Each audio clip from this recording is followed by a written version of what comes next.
नमस्कार दोस्तों, स्वागत है आप सभी का आपके अपने यूट्यूब चैनल ऑब्जेक्टिव सेंटर पर। आज दोस्तों हम लोग यहाँ पर क्वेश्चन देखने वाले हैं मैकेनिक डीजल के। दोस्तों यहाँ पर ऑफिशियल जो क्वेश्चन पेपर है जो कि 30 अगस्त 2024 को हुआ था।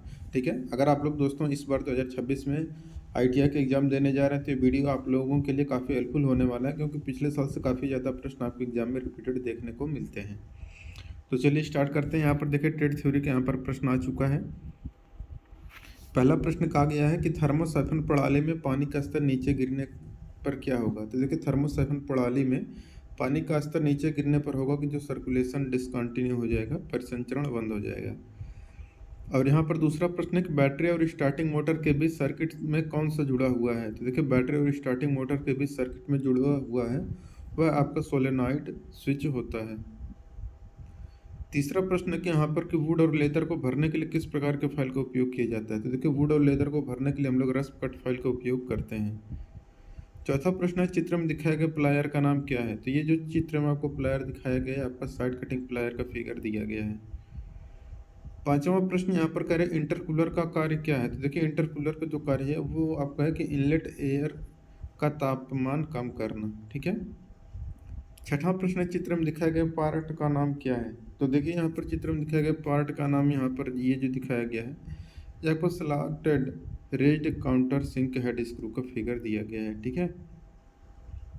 सातवां प्रश्न यहाँ पर कह रहा है कि जले और झुलसे हुए हाथों का इलाज क्या है। तो यह कि जले हुए हाथ को ठंडे पानी से ढकें। ठीक है। आठवां प्रश्न यहाँ पर देखिए कहा गया है कि चित्र में दिखाया गया एक्स के रूप में चिन्हित वायवीय घटक का नाम बताना है। तो ये जो आपको दोस्तों दिखाया गया है यह आप लोगों को कहलाता है FRL। ठीक है, बी आंसर करेक्ट हो जाएगा FRL। नवा प्रश्न है चित्र में दिखाया गया इंडिकेटर का नाम क्या है। तो ये जो चित्र में आपको इंडिकेटर दिखाया गया है ये आपका ब्रेक इंडिकेटर कहलाता है। सी आंसर आपका करेक्ट आंसर हो जाएगा। देखिए 10 नंबर का प्रश्न यहाँ पर कहा गया स्टार्टिंग सिस्टम में इंजन फ्लाई व्हील को घुमाने के लिए किसका उपयोग किया जाता है। देखिए स्टार्टिंग सिस्टम में इंजन फ्लाई व्हील को घुमाने के लिए दोस्तों हम लोग ड्राइव पिनियन का उपयोग करते हैं। अब देखिए 11 नंबर का प्रश्न है कौन सा पार्ट दबाए गए पुश बटन के हार्न सर्किट को जोड़ता है और पूरा करता है। तो यह रहता है आपका ग्राउंड प्लेट।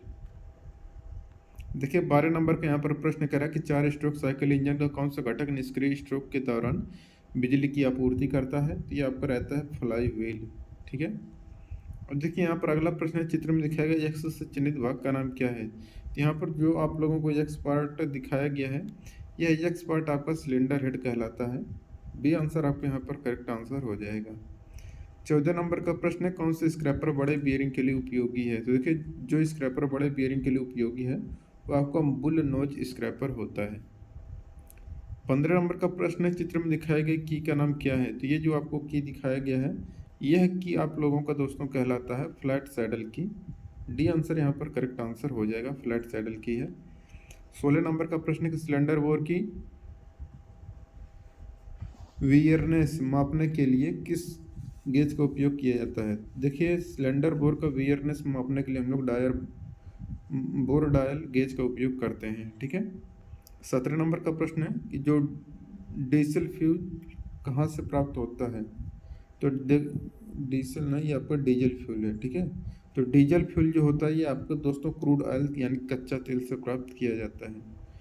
18 नंबर का प्रश्न है कि इंडिकेटर का नाम क्या है। तो देखिए जो आपको चित्र में ये इंडिकेटर दिखाया गया है ये आपका डेड बल्ब का इंडिकेटर दिया गया है। 19 नंबर का प्रश्न है कि हीटर प्लग का उपयोग क्या है। तो देखिए हीटर प्लग जो होता है ये आपका कंबस्शन चैम्बर को गर्म करने के लिए यूज किया जाता है। 20 नंबर का प्रश्न है किस प्रकार का अपशिष्ट टाइल पर्यावरण के लिए हानिकारक है। तो देखिए जिस प्रकार का अपशिष्ट टाइल पर्यावरण के लिए हानिकारक है वह आपका है यूज्ड इंजन ऑयल। 21 नंबर का प्रश्न चित्र में दिखाया गया क्लीनिंग टूल का नाम क्या है। तो ये जो आपको क्लीनिंग टूल दिखाया गया है यह आपका हॉलो कार्बन ब्रश कहलाता है, खोखला कार्बन ब्रश हो जाएगा। 22 नंबर का प्रश्न यहाँ पर एग्जॉस्ट मैनिफोल्ड के निर्माण में किस सामग्री का उपयोग किया जाता है। तो एग्जॉस्ट मैनिफोल्ड में दोस्तों हम लोग कच्चा लोहा या कास्ट आयरन का उपयोग करते हैं। कैपेसिटेंस की इकाई क्या है। तो देखिए कैपेसिटेंस की इकाई आपका फैराड होता है। ये आंसर आपका करेक्ट आंसर हो जाएगा। 24 नंबर का प्रश्न है एक्स से चिन्हित भाग का नाम क्या है। तो यहाँ पर देखिए ये जो एक्स पार्ट दिखाया गया है ये आपका डेप्थ बार कहलाता है। गहराई मापने वाला ये ब्लेड होता है, इसी को हम लोग डेप्थ बार भी बोलते हैं। तो देखिए 4 स्ट्रोक इंजन के इनलेट वाल्व का कौन सा स्ट्रोक खुला है, तो ये रहता है आपका दोस्तों यहाँ पर सक्शन। 26 नंबर का प्रश्न यहाँ पर कहा गया कौन सा नियम बताता है कि करंट वोल्टेज के अनुपातिक होती है और रेजिस्टेंस के व्युत्क्रमानुपाती, तो ये होता है आपका ओम का नियम। ठीक है। 27 नंबर का प्रश्न है चित्र में दिखाया गया चीजल का नाम बताइए। तो चीजल जो आपको चित्र में ये दिखाया गया है, ये जो चीजल है आपका क्रॉस कट चीजल कहलाता है। ये आंसर आपका यहाँ पर करेक्ट आंसर होगा। अब देखिए यहाँ पर 28 नंबर का प्रश्न है जो बाहरी माइक्रोमीटर में एक थिम्बल डिवीजन रीडिंग का मान क्या है। तो जब बाहरी माइक्रोमीटर में एक थिम्बल डिवीजन रीडिंग जो होता है आपका 0.01 mm होता है। 29 नंबर का प्रश्न यहाँ पर कहा गया है कि कैम्पशाफ्ट का ड्राइव स्रोत कौन सा है। जो कि कैम्पशाफ्ट का जो ड्राइव स्रोत होता है ये आपका क्रैंकशाफ्ट होता है। 30 नंबर का प्रश्न यहाँ पर कहा गया पिस्टन बास के नीचे के हिस्से का नाम क्या है। तो देखिए पिस्टन बास के नीचे का जो हिस्सा होता है आपका स्कर्ट ऑफ द पिस्टन कहलाता है। अब देखिए यहाँ पर 31 नंबर का प्रश्न है आकृति में दिखाया गया ट्रांसमिशन डिवाइस का नाम क्या है। तो ये जो आपको चित्र में ट्रांसमिशन डिवाइस दिखाया गया है, यह ट्रांसमिशन डिवाइस आपका कहलाता है फ्लूइड कपलिंग। तो यहाँ पर बी आंसर करेक्ट हो जाएगा, फ्लूइड कपलिंग। 32 नंबर का प्रश्न है चित्र में दिखाया गया वॉइस का नाम क्या है। तो ये जो आपको दोस्तों चित्र में वॉइस दिखाया गया है, ये आपका बेंच वॉइस का फिगर दिया गया है। बी आंसर आपका करेक्ट आंसर हो जाएगा। 33 नंबर का प्रश्न यहाँ पर कौन सा उपकरण मैकेनिकल एनर्जी को न्यूमेटिक एनर्जी में परिवर्तित करता है। तो देखिए जो उपकरण मैकेनिकल एनर्जी को न्यूमेटिक एनर्जी में परिवर्तित करता है वह आपका कंप्रेसर होता है। 34 नंबर का प्रश्न है द्रव युग्मन को क्या कहा जाता है। तो देखिए फ्लूइड कपलिंग को दोस्तों हम लोग हाइड्रोडायनेमिक डिवाइस भी कहते हैं। 35 नंबर का प्रश्न चित्र में दिखाया गया सफाई विधि का नाम क्या है। तो ये जो आपको सफाई विधि दिखाया गया है ये आपको रिवर्स फ्लशिंग सिस्टम का फिगर दिया गया है। ठीक है। 136 नंबर का क्वेश्चन कह रहे हैं यहाँ पर कि स्टार्टिंग सिस्टम में कौन सा एक मजबूत इलेक्ट्रोमैग्नेटिक स्विच है। तो देखिए स्टार्टिंग सिस्टम में जो एक मजबूत इलेक्ट्रोमैग्नेटिक स्विच है वह आपका सोलेनॉइड स्विच। अब देखिए यहाँ पर अगला प्रश्न है 37 नंबर का, कह रहे स्टार्टिंग सिस्टम में चुंबकीय क्षेत्र उत्पन्न करने में कौन सी वाइंडिंग मदद करती है। तो देखिए स्टार्टिंग सिस्टम में चुंबकीय क्षेत्र उत्पन्न करने में जो वाइंडिंग मदद करती है वह आपका फील्ड वाइंडिंग होता है। 38 नंबर का प्रश्न है चित्र में एक्स से चिन्हित भाग का नाम बताइए। ये जो एक्स पार्ट है यह आपका ऑयल फिल्टर एलिमेंट कहलाता है। ठीक है। बी आंसर आपका करेक्ट हो जाएगा। यहाँ पे देखिए वर्कशॉप कैलकुलेशन एंड साइंस का आपको 6 प्रश्न देखने को मिलेगा। पहला प्रश्न यहाँ पर कि मशीनरी भागों की ढलाई बनाने के लिए किस धातु का व्यापक रूप से उपयोग किया जाता है।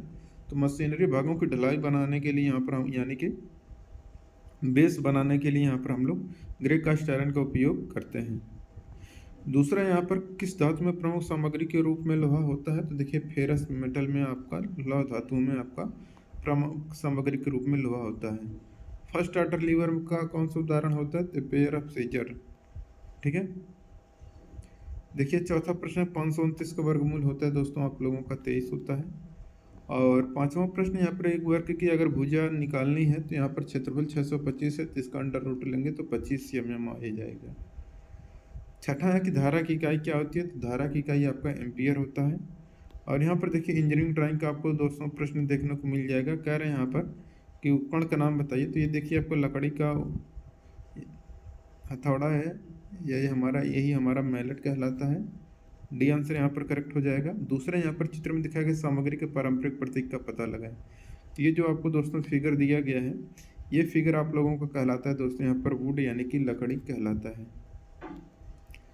तीसरा प्रश्न यहाँ पर A4 शीट का ट्रिम किया हुआ आकार क्या है। तो देखिए A4 शीट का ट्रिम किया हुआ आकार 210x297 होता है।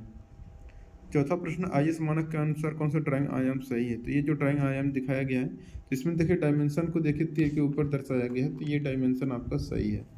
ठीक है। तीनों जगह यहाँ पर देखेंगे तो यहाँ पर देखिए ये तो वही वाला है। इसमें देखेंगे यहाँ पर देखिए ड्राइंग आयाम में यहाँ पर तीर के नीचे कर दिया गया है तो ये आपका गलत हो जाएगा। बाकी ये ऊपर है, ये भी ऊपर है, ये सब तो ठीक है। ठीक है। तो इस तरीके से ये सब आप चेक कर पाएंगे। पांचवा की मानक के अनुसार सर्किल में कौन सा आयाम सही ढंग से चिन्हित है। तो जो सही ढंग से चिन्हित होता है दोस्तों वो है आप लोगों का ये वाला सिंबल। ठीक है। डी आंसर आपका करेक्ट आंसर हो जाएगा। छठा प्रश्न है कि ड्राइंग अभ्यास के अनुसार कौन सा ड्राइंग आयाम सही है। तो ये जो ड्राइंग आयाम सही है दोस्तों देखिए आपका ऊपर ऊपर लिखा गया है तीर के ऊपर, तो ये आपका सही दिया गया है। देखिए अगला प्रश्न यहाँ पर देखिए क्या कह रहा है यहाँ पर कि एम्प्लॉयबिलिटी स्किल का आपको दोस्तों यहाँ पर 25 प्रश्न देखने को मिलेगा। पहला प्रश्न कह रहा है कौन सा विस्मयादि बोधक वाक्य है। तो देखिए विस्मयादि बोधक जो वाक्य है वो है what a beautiful house it is. दूसरा प्रश्न यहाँ पर किसी भी त्वचा के रंग आय को लेकर अलग तरह से व्यवहार किया जाता है तो यह हमारा डिस्क्रिमिनेशन या विभेद कहलाता है। अगला प्रश्न है यहाँ पर सही शब्द भरना है, यहाँ पर हो जाएगा दे आर गुड फ्रेंड्स। ठीक है। चौथा प्रश्न यहाँ पर जब हम किसी नए शहर में जाते हैं तो इनमें से कौन सा खर्च होता है। तो ये होता है आपका एक आवास का किराया। पांचवा प्रश्न है आपके रिज्यूम के मुख्य शीर्षकों को रेखांकित करने के लिए किस शॉर्टकट कुंजी का उपयोग किया जाता है। तो रहता है आपका Ctrl+U।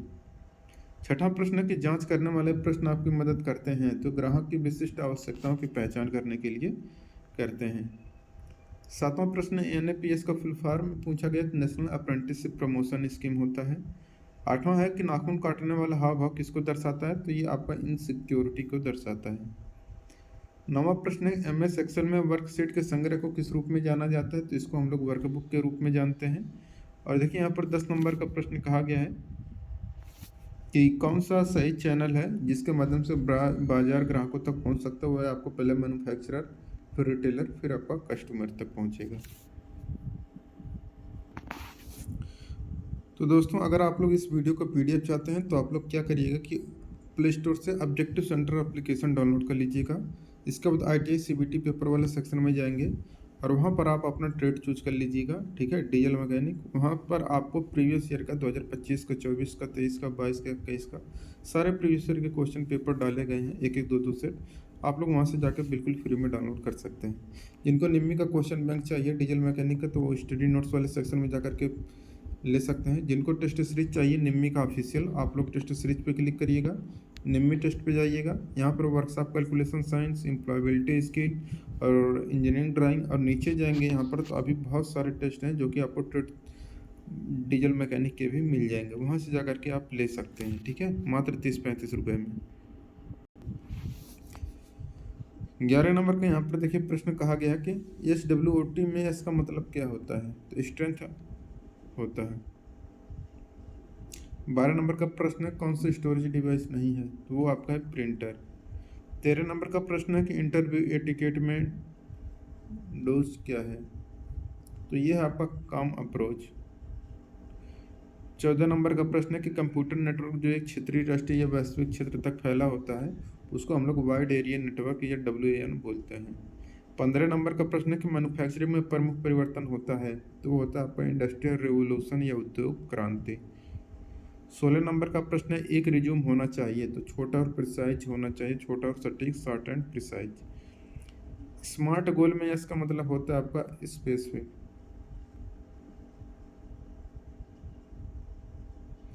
18 नंबर का प्रश्न है कौन सा संयोजन नहीं है। तो यानी कंजक्शन नहीं है। तो देखिए दो वाक्यों को जोड़ने के लिए हम लोग कंजक्शन का उपयोग करते हैं। तो देखिए एंड या फिर बट, ये दो वाक्यों को जोड़ने का काम करते हैं, जबकि ऑन जो है आपका प्रीपोजिशन है।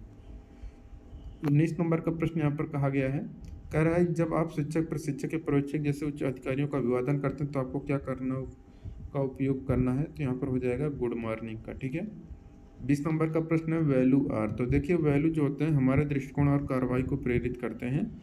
यहाँ पर बी आंसर आप लोगों का करेक्ट आंसर हो जाएगा। 21 नंबर का प्रश्न है कि नौकरी जो पिछले 5 वर्षों में पुरानी हो गई है वह हमारा STD बूथ कहलाता है। यहाँ पर सी आंसर करेक्ट आंसर हो जाएगा। 22 नंबर का प्रश्न यहाँ पर है, देखिए कह रहा है कि ग्रुप डिस्कशन में दिए गए अभिव्यक्ति का सही संदर्भ चुनें। एक्सक्यूज मी आई वुड यहाँ पर हो जाएगा इंटरप्टिंग। 23 नंबर का प्रश्न है कि WAN का विस्तार है। तो WAN का विस्तार है वाइड एरिया नेटवर्क।